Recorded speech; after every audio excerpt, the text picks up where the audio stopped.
사도행전 10장 44절로 48절입니다. 베드로가 이 말을 할 때 성령이 말씀 듣는 모든 사람에게 내려오시니 베드로와 함께 온 할례 받은 신자들이 이방인들에게도 성령 부어 주심으로 말미암아 놀라니 이는 방언을 말하며 하나님 높임을 들음이러라. 이에 베드로가 이르되 이 사람들이 우리와 같이 성령을 받았으니 누가 능히 물로 세례 베품을 금하리요 하고 명하여 예수 그리스도의 이름으로 세례를 베풀라 하니라. 그들이 베드로에게 며칠 더 머물기를 청하니라. 아멘.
요즘 세상이 참 무섭구나 하는 생각을 마음에 가지면서 저는 잠시 이런 생각을 해보았습니다.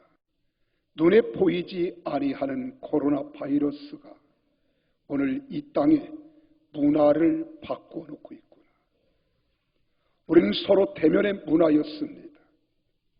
서로 스킨십을 통해서 허그를 하고 심장의 박동 소리를 들어가며 서로의 피부에 스킨십을 통해서 정감을 나누었던 정 많은 민족이 우리 민족이에요.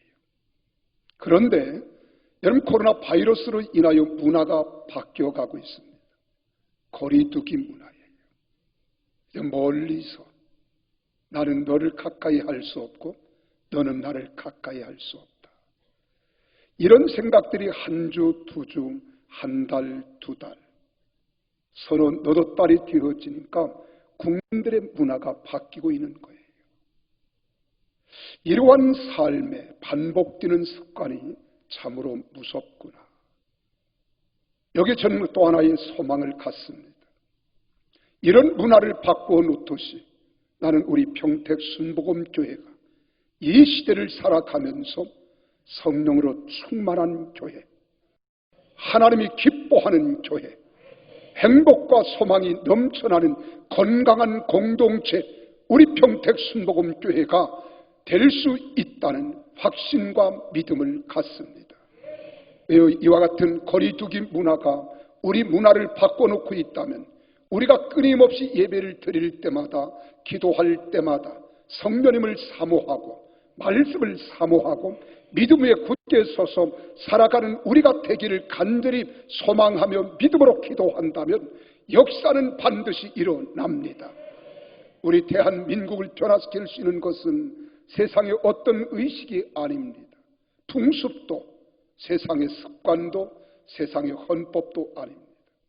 대한민국을 바꾸어 놓을 수 있는 것은 각 사람 국민 한 사람 한 사람 심령 속에 예수의 영이 들어가면 이게 영의 사람이요, 성령의 사람, 믿음의 사람, 말씀의 사람이 될 수 있다는 것입니다. 내 마음의 의식이 변화되고 믿음이 변화되면 내 개인의 생활이 변화됩니다. 개인의 생활이 변화되면 가정이 변화되는 거예요. 주 예수를 믿으라. 그리하면 내 집이 구원을 얻으리라. 나 한 사람으로 인하여 영향력이 우리 가족에게 미칠 수 있다는 겁니다. 또 뿐만 아닙니다. 우리 가정이 세상에 빛이 되고 소금이 되어지면 이웃과 더불어 아름다운 사회, 더불어 민족을 만들어 갈 수 있는 거예요. 여러분, 오늘 여기 본문 말씀을 지난주에 이어서 여러분들에게 드립니다. 여러분 마음속에 찾아오신 분이 계세요.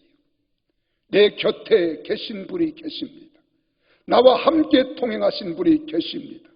우리가 구약에서는 하나님의 말씀으로 우리에게 찾아오셨다면 신약의 예수 그리스도 독생자 예수 그리스도는 인간의 몸을 입고 오신 거예요. 육체를 입고 오셨어요. 그리고 이 시대 영적인 세대에는 하나님이 영으로 오셨는데 그분이 바로 보혜사 성령인 줄 믿습니다. 이 보혜사를 가리켜 우리는 파레콜레토스라 그럽니다. 내 곁에, 내 안에, 나의 상담자로, 나의 지지자로, 나의 조언자로, 나의 조력자로, 나의 위로자로, 나의 중재자로 나와 함께 하신다는 거예요. 그분이 함께 하시면 두려울 것 없습니다. 염려할 것 없습니다. 이제 여러분들이 이분을 사모하고 이분을 내 인격 속에 모셔드리며 그분과 함께 살아가기를 원한다면 우리 함께 마음을 같이 하고 뜻을 모두하서 우리가 기다릴 줄 알아야 합니다. 함께 모여 기다리는 곳에 두세 사람이 내 이름으로 모인 곳에 내가 그들 중에 함께 하시겠다고 약속하신 주님이 보혜사 성령으로 우리에게 임하실 줄 믿습니다. 그래서 오늘 본문 말씀 가운데 앞서 10장 24절에 보면 가이사라에 들어가니 고넬료가 그의 친척과 가까운 친구들을 모아 기다리더니 이렇게 말합니다. 기다리더니 누구를 기다렸습니까? 말씀을 선포할 베드로를 기다리고 있는 거예요. 그리고 33절에 가서는 이제 우리는 주께서 당신에게 명하신 모든 것을 듣고자 하여 다 하나님 앞에 있나이다. 다 모두 함께 말씀을 듣기 위하여 하나님 앞에 있다는 거예요. 하나님이 말씀으로 주의 사자인 베드로를 통하여 오실 것을 기대하는 거예요. 사모하는 거예요. 그러면서 사도행전 2장 1절에서도 오순절 날이 이미 이르매 그들이 다 같이 한 곳에 모였더니 모인 그 자리에 성령님 임재하신 겁니다. 오순절의 역사가 일어났습니다. 그러면 우리는 왜 모여야 하느냐? 개하기 위해서 모인 게 아니에요. 신교하기 위해서 모인 게 아니에요. 우리는 말씀을 듣기 위하여 모이는 것입니다. 하나님의 말씀이 살아있잖아요. 말씀이 역사하잖아요. 그 말씀 속에 나에게 들려주시는 말씀을 듣기 위하여 내 귀를 열고 마음을 열고 우리는 기다리는 것입니다. 모이는 것입니다. 오늘 여기 사도행전 10장 5절에서도 고넬료는 하나님 말씀을 듣기 위하여 사도 베드로를 청하고 그의 친구들, 그의 식솔들, 그의 가족들, 그는 또한 장교였기 때문에 부하들까지도 모았는지 모릅니다. 그 사람은 이달리아 군대의 장교입니다. 이 사람은 히브리 민족을 지배하고 있는 사람이에요. 자기 마음대로 할 수 있는 사람. 이 사람은 경건한 사람입니다. 온 집으로 더불어 하나님을 경외했다고 했습니다. 하나님 말씀을 따라 많은 사람들을 구제하는 삶을 살았습니다. 항상 하나님께 기도하기를 쉬지 않고 기도했습니다. 또 뿐만 아니라 이 사람은 의인이요 유대의 온 족속이 칭찬하는 사람입니다. 하루는 제9시 정한 기도 시간에 하나님 사자로부터 베드로를 청하여 온 가족이 구원받을 말씀을 들으라는 명령을 받고 즉시 하인을 보냅니다. 여기서 보십시오. 제9시 기도하는 시간. 이방인임에도 이달리아 군대의 장교임에도 이 사람은 기도하는 시간을 정해놓고 기도하고 있었다는 거예요. 오늘 우리 그리스도인들도 하나님 앞에 기도하는 일을 주저하지 말고 게으르지 말고 기도 시간을 정해놓고 기도하는 것은 대단히 중요합니다. 그리고 이제는 환상 중에 하나님과 교통하고 있는 베드로에게 하나님이 말씀하셨어요. 네 발 달린 짐승 보자기에 쌓인 것을 잡아 먹으라는 거예요. 베드로가 말합니다. 이 더러운 것 내가 먹을 수 없다는 것, 내가 깨끗게 하였거늘 네가 왜 더럽다 하느냐, 잡아 먹으라. 이러기를 3번이나 환상 중에 보았습니다. 하나님께서는요 말씀을 전파하고 일면을 수용하는 집회를 준비하고 계신 것입니다. 하나님 말씀을 들을 때 믿음이 생기고 믿음이 생겨나면 영생이 우리 속에 임하는 거예요. 그래서 사도행전 4장 4절에 말합니다. 말씀을 들은 사람 중에 믿는 자가 많으니 남자의 수가 약 5,000명이나 되었더라. 여러분, 믿음이라고 하는 것은 하늘에서 떨어지는 것이 아닙니다. 하나님 성령께서 우리 마음에 감동을 주시고 감화를 주시면서 믿음을 키워주시고 믿음을 강하게 하시고 믿음을 통해 역사하기 위하여 말씀을 들려주신 거예요. 이 말씀을 들을 때 믿음이 강해집니다. 믿음이 담대해집니다. 믿음이 큰 분량으로 자라가는 것입니다. 로마서 10장 17절에 말하잖아요. 그러므로 믿음이라고 하는 것은 들음에서 난다는 거예요. 들음은 하나님 말씀으로 말미암는다는 겁니다. 사도행전 13장 44절에서도 말씀합니다.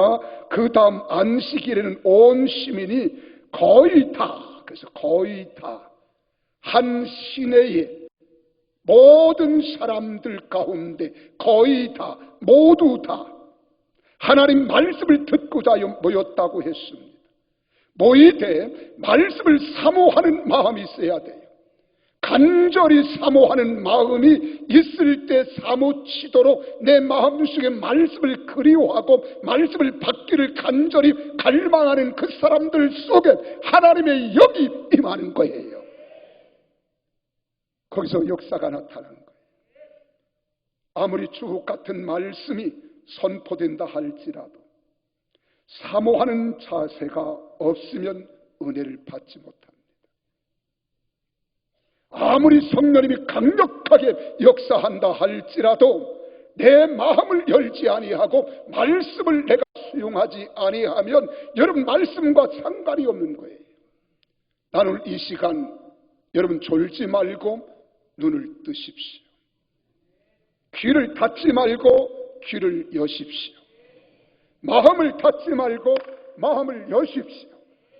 아무리 폭포수가 떨어진다 할지라도 그릇에 뚜껑을 닫아 놓으면 그릇에 물을 담을 수 없듯이 우리가 주옥 같은 말씀이 성령님의 강력한 역사하심 속에 임한다 할지라도 여러분 마음의 문을 닫고 귀를 닫고 눈을 닫으면 받을 수 없어요. 참 사람은 신기해요. 앞집이 열리면 옆집도 열립니다. 앞집이 닫히면 옆집도 닫혀요. 문제는 옆집이 닫히는 게 문제가 아니라 마음이 닫힙니다. 그 말씀을 들을 수 없는 거예요. 그러므로 여러분 예배를 드릴 때마다 말씀을 사모함이 넘쳐나야 됩니다. 시편 107편 9절에 말씀합니다. 그가 사모하는 영혼에게 만족을 주시며 줄인 영혼에게 좋은 것으로 채워주시겠다 하였습니다. 시편 34편 10절에서는 젊은 사자는 궁핍하여 줄일지라도 여호와를 찾는 자는 모든 좋은 것에 부족함이 없으리로다. 오늘 주님을 만나기를 원하시면 아멘 합시다. 주의 음성을 듣기를 원하시면 아멘 합시다. 하나님의 능력을 덧입기를 원하신다면 두 손 들고 아멘 하십시오. 그리고 구하십시오. 누가복음 11장 13절에도 말씀합니다. 너희 하늘 아버지께서 구하는 자에게 사모하며 기도하는 자에게 성령을 주시지 않겠느냐. 이 시대는 은혜의 시대요 성령의 시대이기 때문에 우리가 성령을 받아야 합니다. 그러면 어떻게 말씀 위주로 하는 예배에 성령께서 내려오시는 거예요. 여러분 교회는 말씀을 들을 때 웃기고 울리고 하는 것도 감정에 동요를 일으키기 때문에 대단히 중요합니다. 그보다 더 중요한 것은 하나님 말씀 중심으로 모여지는 예배가 되어야 합니다. 왜요? 하나님은 말씀으로 오셨기 때문에 말씀으로 우리에게 다가오셨잖아요. 그래서 하나님은 말씀으로 명령하시고 말씀으로 지시하시고 말씀으로 말씀하실 때 그 말씀 속에는 영이 있다 이 말이에요. 하나님의 감동이 있다 이 말입니다.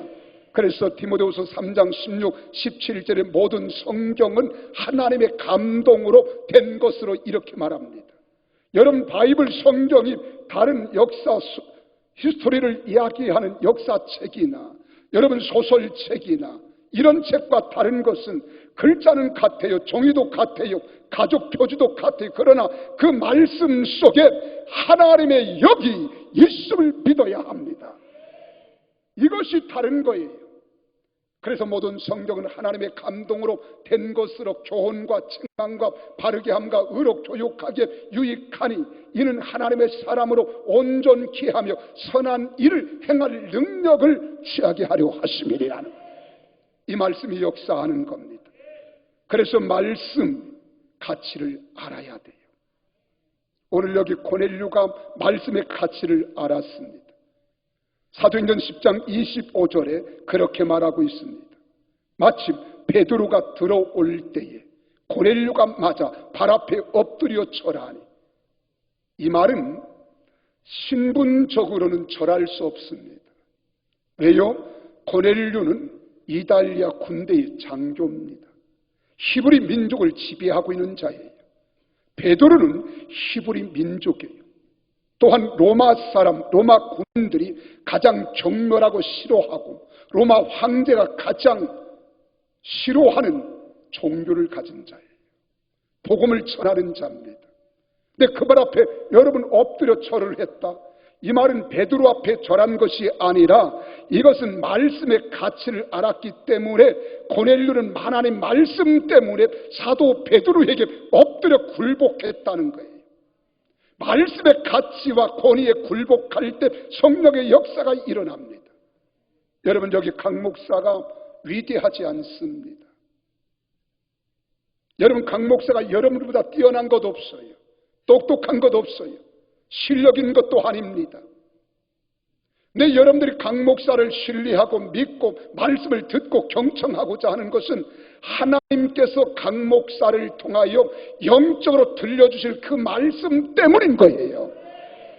그 말씀이 살아있고요, 그 말씀이 역사할 것을 믿기 때문에 강 목사를 존중하고 박 목사를 신뢰하고 강 목사를 사랑하는 겁니다.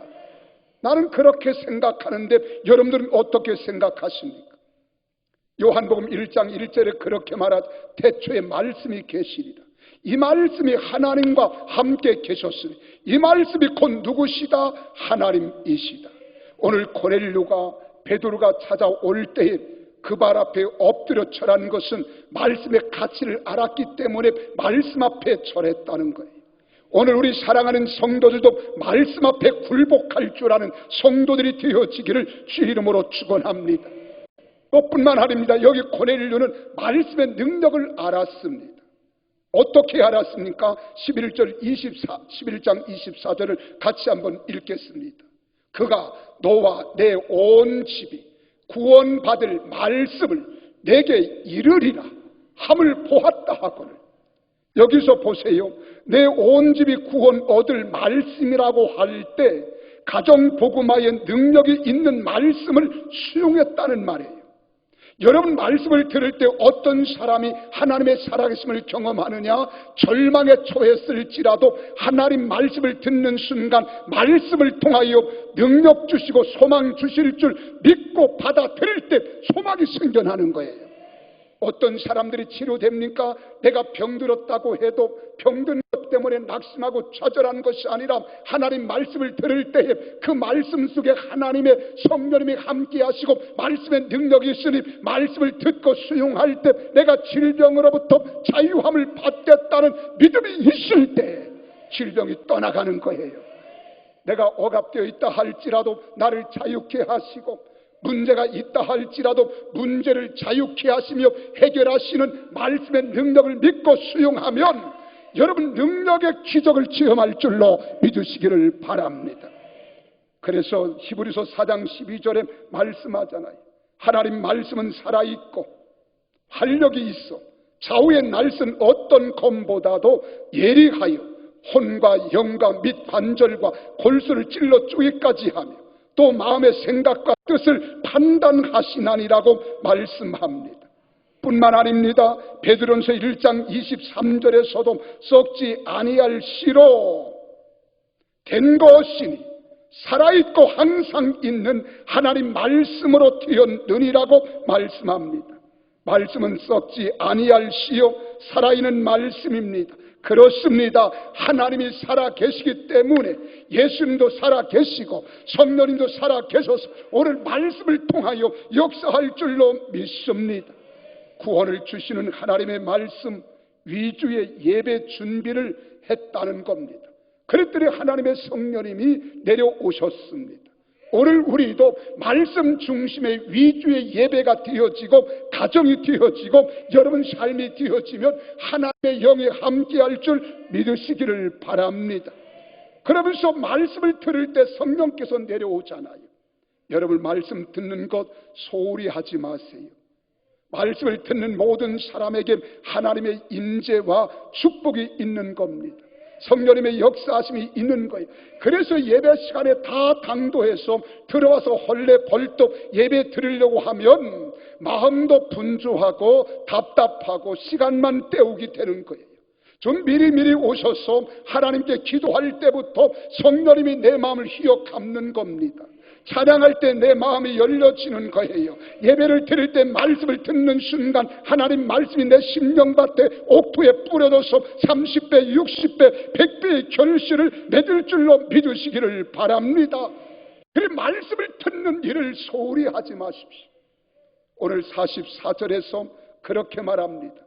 베드로가 이 말 할 때에 따라합시다. 베드로가 이 말을 할 때에 이 말이 뭐예요?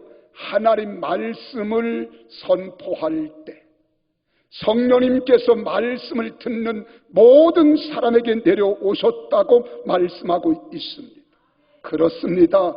지금 강 목사가 선포하는 말씀 음성을 타고 그 속에는 말씀 속에 임재하신 영이 여러분 속에 역사하시는 거예요.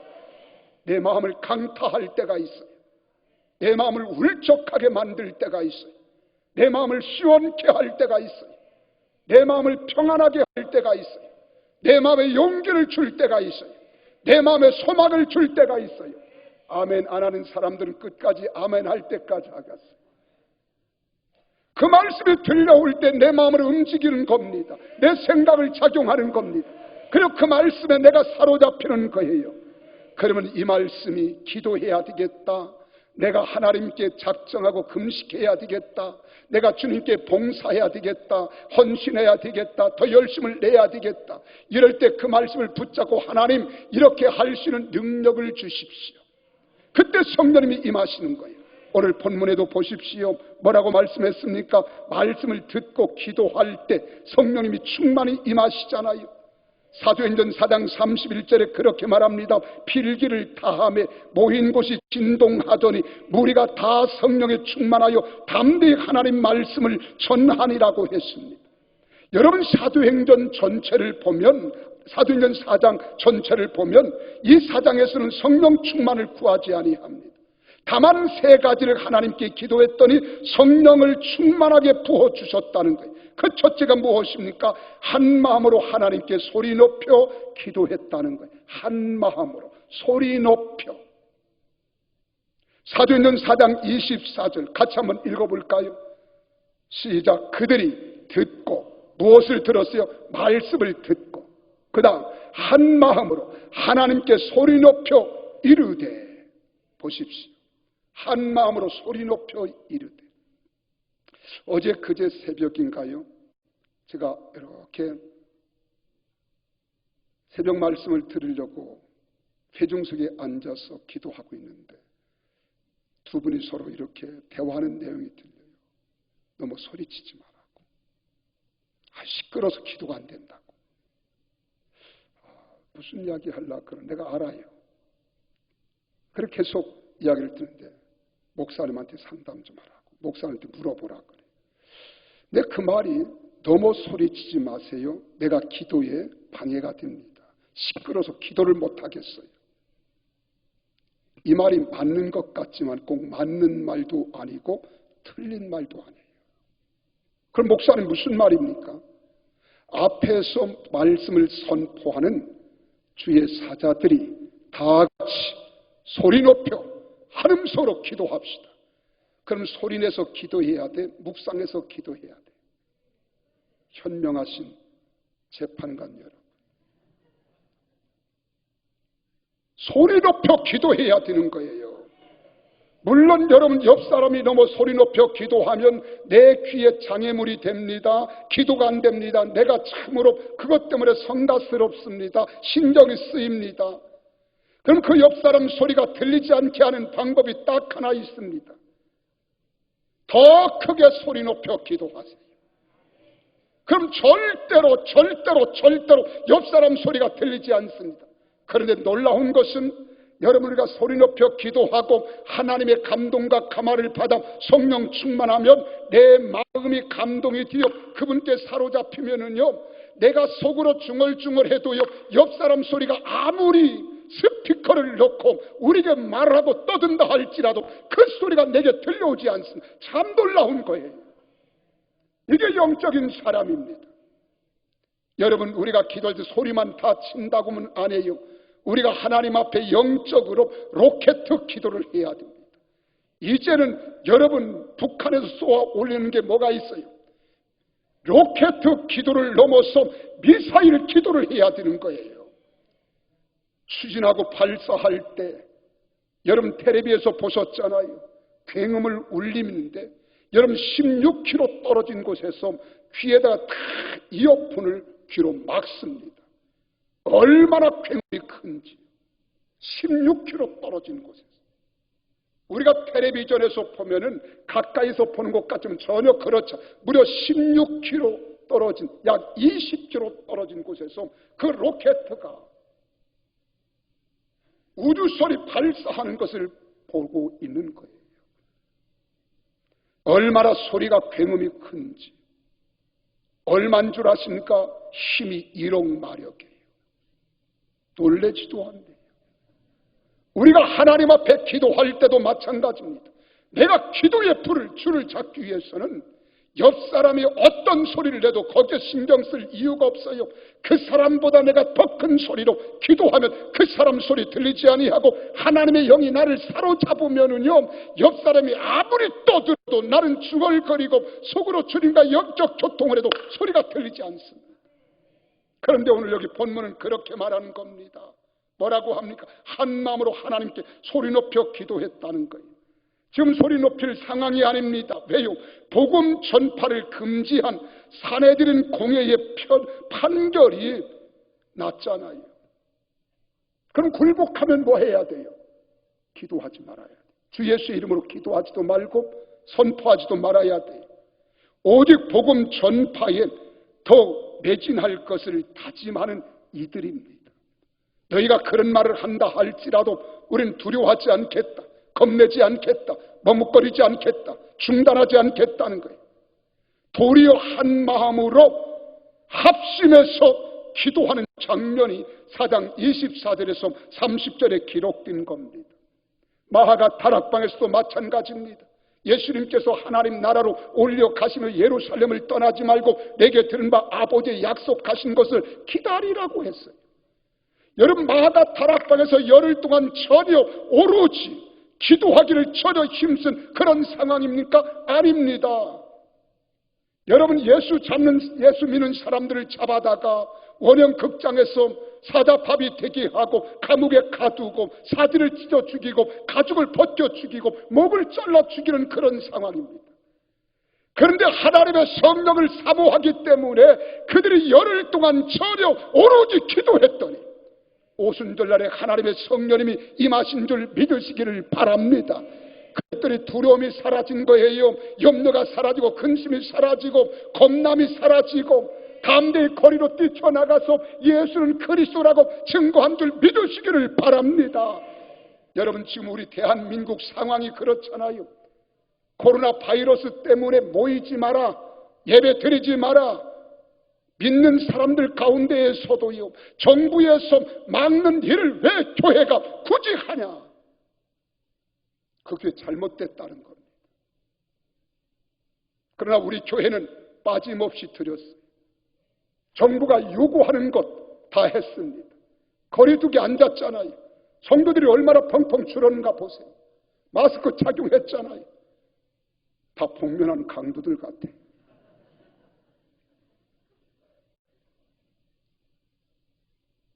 여러분, 생각해 보세요. 그래도 여러분들은 대단한 사람들입니다. 용기 있는 사람들이에요.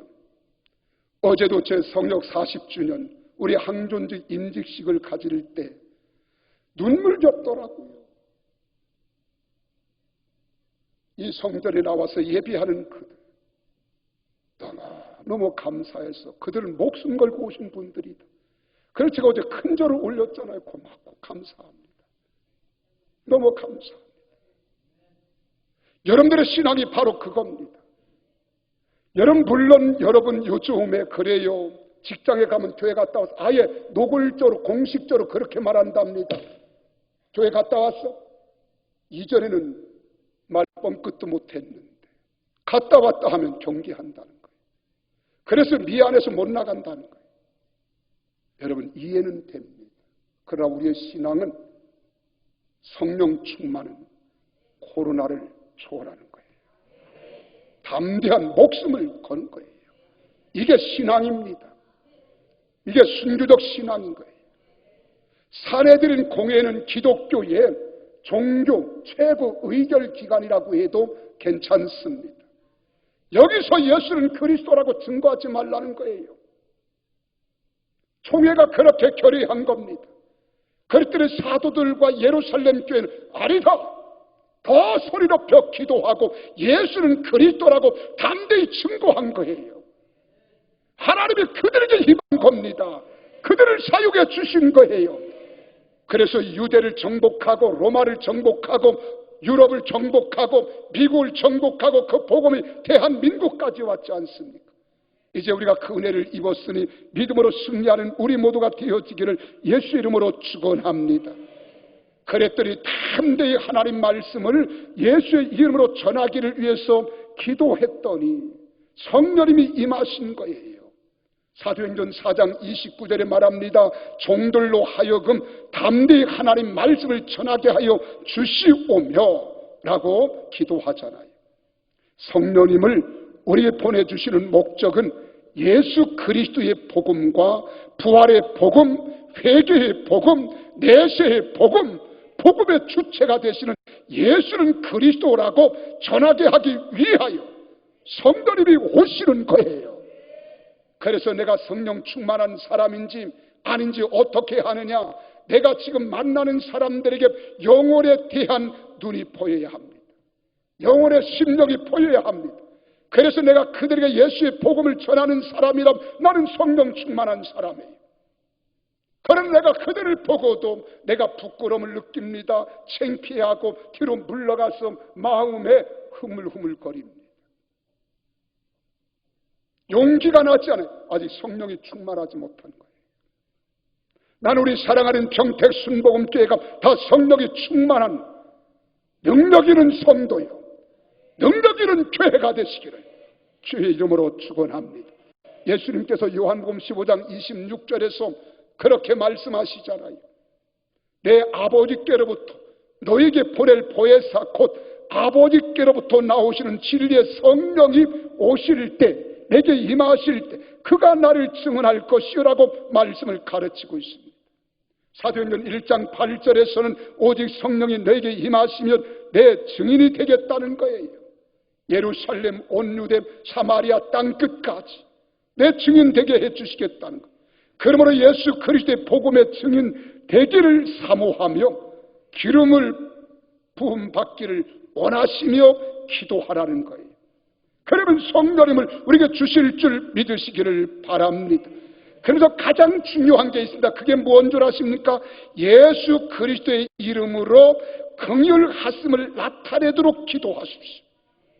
사도행전 4장 30절에 말합니다. 손을 내밀어 병을 낫게 하시옵고 표적과 기사가 거룩한 종 예수의 이름으로 이루어지게 하옵소서 하더라 그러잖아요.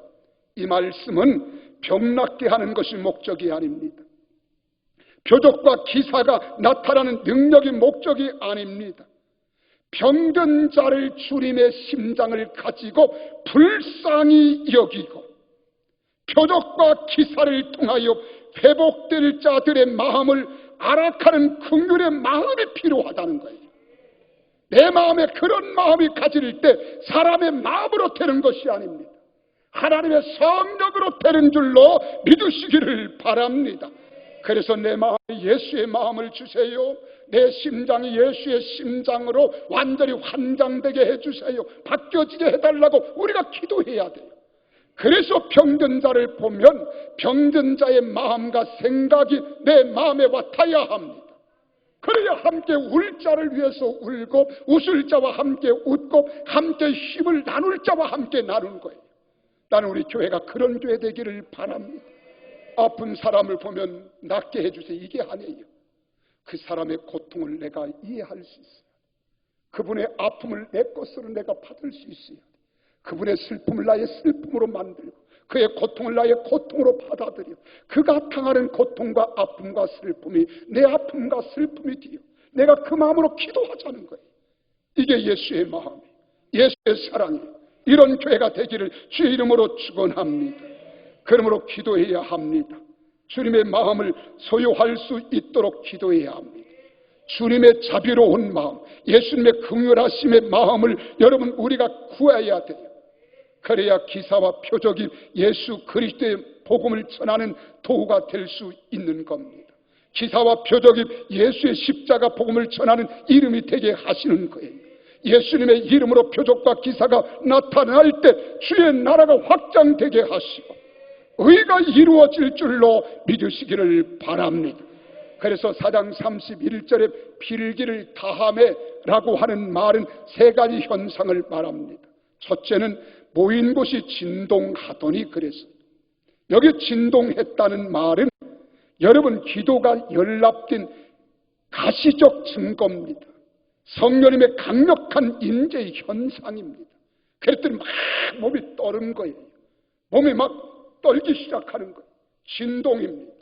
여러분 살랑바람은 잎사귀는 흔들거려도 가지도 흔들리잖아요. 그러나 강력한 태풍이 불면 뿌리채 뽑히듯이 강력한 성령님의 임재가 임하면 성령님의 기적과 역사가 나의 심령을 뒤집어 놓는 겁니다. 그때 나타나는 현상이 진동해요. 나는 그런 경험이 여러분의 있기를 바랍니다. 그리고 성령이 충만했다고 했어요. 성령 세례로 인하여 구원을 경험한 사람이 더욱 영적으로 충만한 역동적인 삶을 살기 위한 현상인 것입니다. 그래서 내가 할 수 없는 힘이 나오는 거예요. 내가 분별하고 판단할 수 없는 용기와 지혜가 나오는 거예요. 이것이 어디서 있습니까? 여러분 우리가 베세다 광야에서 보세요. 베세다 광야에서 예수님께서 남자만 5천 명입니다. 어린아이와 노약자들, 여자들까지 하면 2만 명, 3만 명이 되는 군중이라는 거예요. 그래서 너희가 먹을 것을 주라는 걸 먹을 것을.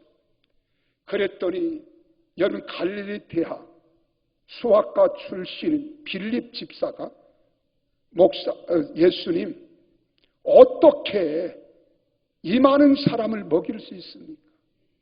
집에 돌아가게 하시죠. 여러분 집에 돌아가게 하는 건 예수님 말씀 한마디만 떨어지는 겁니다. 설교를 멈추면 끝나는 거예요. 근데 예수님이 하신 말씀 너희가 먹을 것을 주라는 거예요. 계산을 해봅니다. 주파를 튕겨보고 전자계산기로 가지고 요즘은 핸드폰 가지고 계산을 해보았더니 숫자가 나오고 1인당 얼마씩 하니까 2, 3만 명 하니까 200데나리온. 우리나라의 현실적인 가치로 말하면 2천만 원 이상이 있어야 돼. 2천만 원이 없을 뿐더러 있다 한들 이 광야 어디 가서 2만 명 내지 3만 명이 먹을 수 있는 빵을 구할 수 있겠으며 떡을 구할 수 있겠습니까? 아주 계산 잘하잖아요. 얼마나 이성적입니까? 합리적입니까? 근데 주님 그것 말씀하시는 거예요. 너희가 주라는 거예요. 여러분 우리가 재직회 할 때에도 공동회 할 때에도 당회 할 때에도 인간의 계산 가지고 하지 마십시오. 하나님께서 하시느냐 아니 하시느냐는 거예요. 하나님이 하시면 태산도 무너지는 겁니다. 여러분 장애물이 사라지는 거예요. 우리를 묶고 있는 모든 것들이 풀려지는 겁니다. 이분이 하나님이십니다. 이분을 믿으시면 아멘 하십시오. 그분이 함께 하시면 역사는 일어나는 거예요. 한국교회가 지금 이성적인 교회로 가고 있습니다. 합리적인 교회로 가고 있습니다. 그리고 세상과 짝하고 세상의 눈치 보고 있습니다. 하나님의 교회는 세상 눈치 보는 것이 아니라 하나님 눈치를 봐야 돼요. 세상을 두려워하고 코로나를 두려워하는 것이 아니라 하나님을 두려워할 줄 아는 성도들이 되어야 될 줄로 믿으시기를 바랍니다. 그랬더니 보십시오. 이들이 진동을 합니다. 성령이 충만히 임했습니다. 그랬더니 세 번째 담대히 하나님 말씀을 전하니라는 거예요. 담대하게 하나님 말씀을 전하니라. 4장 29절에 기도대로 담대히 능력 있는 전도를 위해서 성령님의 특별한 임재가 있었던 거예요. 오늘 성령 충만하면 역사는 일어납니다. 한국교회가 왜 사분오열되어지고 문제가 발생하는 줄 아십니까? 하나님의 교회를 이성적이고 합리적으로 끌어가려고 하는 거예요. 세상 학문과 철학에 쫓기고 있는 겁니다. 그러나 교회는 영적인 교회입니다. 하나님의 성령을 쫓아야 될 줄로 믿으시기를 주의 이름으로 축원합니다. 그래서 사도행전 5장 41절 42절에 보면 성령 충만을 받은 사도들이 더욱 열심히 부활의 복음을 증거하잖아요. 그 결과 수많은 사람들이 큰 감동을 받았습니다. 그래서 41절 다 같이 읽습니다. 41절입니다. 사도들이 예수 그리스도의 이름을 위하여 능력받는 일에 합당한 자로 여기심을 기뻐하면서 공의 앞을 떠나니라. 여러분, 우리가 예수 믿는 거기 그대로 놔두세요. 41절. 예수 믿는 것 때문에 능력받는 것, 교회 갔다 왔다고 해서 여러분 사람들이 두려워하지 마세요. 염려하지 마세요. 나 직장 사직해야 되는데요. 여러분 믿음만 주면 그 직장이라도 더 좋은 직장 하나님 예비해 놓을 수 있어요. 이게 믿음인 겁니다. 이게 신앙인 거예요. 우리가 세상 환경 상황 때문에 벌벌거리고 떨지 말고 하나님 한 분만으로 만족하시면 환난과 고난과 역경이 있다 할지라도 반드시 하나님은 승리케 하실 줄 믿으시기를 바랍니다. 그래서 사내들인 공회에서 예수의 이름으로 복음을 전하는 것을 하지 못하게 하고 기도를 방해하고 있을 때 이 사도들은 그 이름을 위하여 능력받는 일을 합당한 자로 여기심을 기뻐하면서 공의 앞을 떠나니라. 내가 주님 때문에 당하는 고난, 주님 때문에 당하는 핍박, 주님 때문에 당하는 고통 도리어 감사하십시다. 내가 세상에 잘못하여 그리스도인이 그리스도인답게 살지 못해서 받는 핍박은 여러분 그건 주님도 책임지잖아요. 그러나 주님 때문에, 예배 때문에, 하나님 영광 때문에, 주의 이름 때문에 당하는 핍박이라면 주님이 책임져 주실 줄 믿으십시오. 하나님이 그 사람을 들어 써주시는 겁니다. 여러분 다니엘이 그렇잖아요. 사드락과 메삭과 아벳느고가 그렇잖아요. 다니엘은 왕 외에 다른 신에게 절하거나 기도하면 다 사자굴에 던져 놓는다는 이야기를 들었고 알면서도 창문을 열어놓고 기도하잖아요. 이건 내가 이렇게 기도한다는 겁니다. 나를 나타내는 거예요. 사드락과 메삭과 아벳느고도 그랬습니다. 그 결과 사자굴에 들어갔습니다. 싸다 싸. 하지 말라고 할 때 하지 말았어야지. 풀무불에 들어갔습니다. 그럴 줄 알았어. 요즘 그런 사람들이 많아요. 들어가도 괜찮아요. 하나님이 거기서 지켜주는 거예요. 내가 코로나 바이러스에 걸렸다 할지라도 하나님이 치료해 주실 줄 믿으세요. 이게 믿음입니다. 이게 신앙입니다. 죽음은 생명은 하나님 손에 달려있는 거예요. 그분이 책임져 주실 줄 믿으시기를 바랍니다. 그래서 42절에 그렇게 말합니다. 그들이 날마다 성전에 있든지 집에 있든지 예수는 그리스도라고 가르치기와 전도하기를 그치지 아니하리라. 여기 강 목사가 여러분 편에 서서 그래요. 세상이 그런가 따라야지요. 이런 목사가 되기를 원합니까? 아니면 하나님 말씀대로 담대히 선포하는 목사가 되기를 원하십니까? 현명하신 재판장 여러분, 판단해 보십시오. 그럼 난 목사직을 내려놔야지. 사람을 기쁘게 하랴, 하나님을 기쁘게 하랴. 내가 사람을 위하고 사람을 기쁘게 한다면 나는 하나님의 종이 아닙니다. 하나님을 기쁘시게 해드려야 돼요. 거기에 하나님이 함께 하시는 거예요. 이게 믿음이고 신앙입니다. 내가 경험해보지 못하면, 성령 충만 받지 못하면 이런 상황에서 다 낮아지는 거예요. 비굴해지는 거예요. 합리화시키는 거예요. 짝하는 거예요. 거기에 넘어지는 거예요. 그럼 우리는 지킬 것은 지키잖아요. 소독하잖아요. 열 체크하잖아요. 마스크 다 썼잖아요. 거리두기 하잖아요. 믿음으로 삽시다. 이게 신앙이에요. 하나님이 기뻐하는 교회, 기뻐하는 성도가 되시기를 바랍니다. 그래서 믿는 자들이 한 마음 한 뜻이 되는 거예요. 교회가 하나 되는 거예요. 여러분, 사람의 생각은 다 각기 다르잖아요. 내 생각이 다르고 장인들의 생각이 다르고 집사님들의 생각이 달라요. 제가 그래서 예배 드리기 전에 어제 임직하신 분들 다 불러 모아놓고 여러분 좋은 의견은 다 올려라. 그 대신 올린 사람과 우리 항존직은 이를 꼭 기도하자. 결정하기 전에 기도하자. 하나님의 뜻이 무엇인지, 하나님이 기뻐하신 것이 무엇인지, 그리고 하나님 뜻대로 살아가자. 그때 하나님이 역사할 줄 믿습니다. 그랬더니 이 초대교회가 한 마음 한 뜻이 되어 유무상통한다고 사도행전 4장 32절에 말하는 거예요. 4장 36절에 가서는 가난한 자가 하나도 없다고 했습니다. 왜 그렇습니까? 여러분, 있는 자는 자기 재산을 팔아 없는 자들에서 나눠줄 줄 아는 거예요. 움켜쥐기보다는 베풀 줄 아는 거예요. 하나님의 사랑을 실천하는 거예요. 그 대표적인 사람이 구불에서 난 레위족 사람이 있으니 이름은 요셉이라 바나바라고 하는 거예요. 그래서 사도행전 4장 37절에 말합니다. 그가 밭이 있음에 팔아 그 값을 가지고 사도들의 발 앞에 두니라. 이게 신앙인 거예요. 그래서 마지막 방언에 말하며 하나님을 높였다고 10장 46절에 말합니다.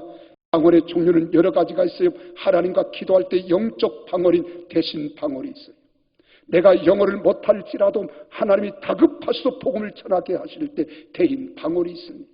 다른 사람들을 알아듣게 하는 거예요. 또한 표적 방언이 있습니다. 하나님의 임재를 경험케 하는 거예요. 나는 우리 사랑하는 병택 순복음교회가 다 성령 충만 받고 방언하기를 주님의 이름으로 축원합니다.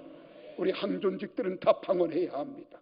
그리고 하나님께 방언으로 기도하면 시간 가는 줄 모르는데 4가지 현상이 나타납니다. 첫째, 확신이 생겨요. 구원의 확신, 하나님 임재의 확신, 하나님과 동행함의 확신이 있는 거예요. 두 번째로 담대해집니다. 두려움과 주저하는 마음이 사라지는 거예요. 세 번째로 평안이 찾아옵니다. 세상에 줄 수 없는 평안입니다. 염려 근심이 사라지는 거예요. 환난이 와도 두려워하잖아요. 너희가 세상에서는 환난을 당하라. 강하고 담대하라. 내가 세상을 이기었느니라. 담대한 믿음이 되는 거예요. 네 번째는 겸손해지는 겁니다. 주님의 은혜임을 깨닫고 하나님이 하셨습니다. 주님이 하셨습니다. 라고 고백하는 겁니다. 그렇습니다. 하나님은 살아계십니다. 보혜사 성령으로 우리에게 내려오십니다. 약속을 이루시는 분입니다. 지금도 하나님께 보혜사 성령으로 내려오실 줄 믿으시기를 바랍니다.